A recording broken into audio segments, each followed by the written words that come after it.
कल एक व्यक्ति की गिरफ्तारी की गई है जिनका नाम इमरान उर्फ बबलू है। इनके संबंध में एक मुकदमा भी लिखा गया था। ये जोनल अधिकारी जो वीडीए के होते हैं, सरकारी कार्य में बाधा पहुंचाने।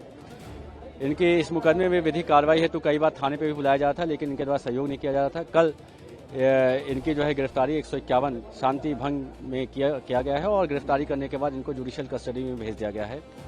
वीडियो फुटेज के आधार पर जो अन्य व्यक्ति हैं उनको भी आइडेंटिफाई किया जा रहा है। जो अन्य व्यक्ति हैं जो किसी प्रकार की अफवाह या भ्रामक तथ्य फैलाएंगे उनको भी देखा जा रहा है और कोई भी अगर भ्रामक तथ्य फैलाएगा या अफवाह फैलाएगा तो उसके खिलाफ सख्त वैधानिक कार्रवाई की जाएगी। आज भी देखा जा रहा है कि हथौड़े से और हैमर से मशीन से डिमोलिशन का कार्रवाई जारी है। ये इनको क्या मुआवजा पूरी तरीके से दे दिया गया? हाँ, जो मकान के ऑनर हैं उनको रजिस्ट्री की गई और पीडब्ल्यूडी के द्वारा जो मुआवजा था वो दिया गया। उसके बाद कई दिनों तक मुनादी कराई गई है कि आप ये मकान खाली कर दें। इसके बाद ही ये कार्रवाई आज की जा रही है। दालमंडी ध्वस्तीकरण को लेकर अब सियासत शुरू हो चुकी है और अब इसमें सीधे समाजवादी पार्टी के सुप्रीमो अखिलेश यादव की एंट्री हो गई है। अखिलेश यादव ने लखनऊ में एक प्रेस कॉन्फ्रेंस किया और इस दौरान दालमंडी को लेकर उन्होंने सीधे तौर पे उत्तर प्रदेश की योगी सरकार को निशाने पर लिया। उन्होंने कहा कि ये सब कुछ जो हो रहा है वो कहीं न कहीं पॉलिटिकल डिमोलिशन है, यानी पॉलिटिकली फायदा लेने के लिए दालमंडी को ध्वस्त किया जा रहा है। उनका ये आरोप था कि काशी को क्योटो बनाने का वादा किया गया था, लेकिन अब यहाँ पर जो वाराणसी की पहचान रही है दालमंडी, उसको हटाया जा रहा है, उसका ध्वस्तीकरण किया जा रहा है। और तस्वीरें देखिए, इस वक्त हम दालमंडी के ही अंदर मौजूद हैं और यहाँ पर किस तरीके से ध्वस्तीकरण की कार्रवाई हुई है उसकी जो तस्वीरें हैं वो हम आपको दिखाने की कोशिश कर रहे हैं। हालांकि जिस तरह से अखिलेश यादव ने ये पूरा बयान दिया है, यहाँ के जो बासिंदे हैं, यहाँ के जो दुकानदार हैं, उनकी आंखों में एक उम्मीद जगी है कि शायद अब दालमंडी को बचाने के लिए देश के जो सियासी नुमाइंदे हैं वो आगे आए। हमारे साथ कुछ लोग हैं, इनकी भी दुकान ध्वस्तीकरण की चपेट में आई है। मेरा नाम है सुनील कुमार गुप्ता।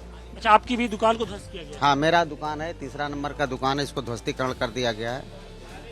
बिना नोटिस के ध्वस्तीकरण किया गया। प्रशासन ने बहुत जल्दबाजी में जल्दी करो उसके दरमियान हमें खाली करना पड़ा और हमारा बहुत सामान उसमें नुकसान हो गया। लेकिन अब अखिलेश यादव ने एक तरीके से उम्मीद जगाई है। उनका ये आरोप है कि भाई पॉलिटिकल डिमोलिशन है।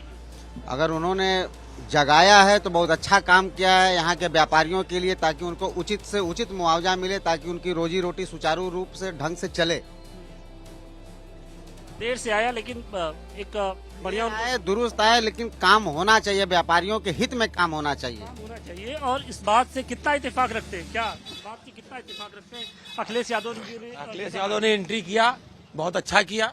समाज के लिए, हित के लिए वो काम करने के लिए उतरे हैं। इसमें कोई संकोच नहीं होना चाहिए कि अगर हमको दुकान दिया जाए, व्यापार हमारा चौपट हो रहा है तो हमको बिंदिया क्षेत्र में इतनी बड़ी जगह है, बाहर से बहुत जगह है, जो जगह दिया जाए हम लोग को। सारे दुकान बना के दिया ना चाहिए। व्यापारी छोटे छोटे उद्योग करके बैठे हैं, वो कहाँ जाएंगे? उनका भी पेट कैसे चलेगा? उनके बाल बच्चे कैसे जिएंगे?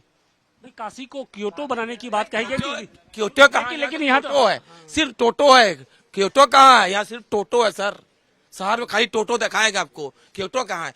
मुख्यमंत्री जी उठेंगे सीधे बाबातुर से सीधे काशी आएंगे, रास्ता क्लियर, गलियों में जरा घूमे तब समझ में आए। लेकिन अब गलियों को तोड़ा जा रहा है। आप तस्वीरें देखिए कि ये दुकानें थी यहाँ पर, लेकिन अब इसको तोड़ दिया गया है और उन दुकानों में जो बिखरे सामान थे उसके साथ जो दुकानदार हैं वो अब शायद उनको इस बात की उम्मीद जगी है कि जो टूटा तो टूटा, लेकिन अब शायद रुक जाए। अखिलेश यादव लगातार कोशिशें कर रहे हैं। क्या ही बोले सर, अब तो जो नुकसान हो गया वो तो वापस आ नहीं सकता है। बाकी कम से कम और लोगों की दुकानें बच जाए। हाँ, बचे। अगर उनको तोड़ना है, चौड़ीकरण करना है तो पहले कुछ हम लोग व्यापारियों के बारे में सोच ले करें। उससे कोई शिकायत नहीं, आप चौड़ा करें, मगर थोड़ा हम लोग के बारे में सोचे, कहीं शिफ्ट कर दें। बाकी चौड़ीकरण से कोई विरोध नहीं सर हम लोग को। आप कहीं हम लोग को शिफ्ट कर दें कि हम लोग की भी रोजी रोटी चलती रहे, बस। और कोई इश्यूज नहीं है सर। तो आप ये देखिए कि चौड़ीकरण से कोई आपत्ति नहीं है, लेकिन जिनकी दुकानें गई हैं उनके चेहरे पर जो गम और गुस्सा है वो साफ तौर पे जाहिर भी होता है। हालांकि इन सब के बीच में जो स्थानीय प्रशासन है, जो पीडब्ल्यूडी की टीम है, वीडीए की टीम है, वो लगातार इस पूरे इलाके में जो 187 दुकानें चिन्हित की गई हैं वहां पर नोटिस चस्पा कर रहे हैं और इसके साथ ही ध्वस्तीकरण की जो कार्रवाई है उसको किस तरीके से आगे अमल में लाया जाए, इसको लेकर एक जो खाका है वो लगातार खींचा जा रहा है।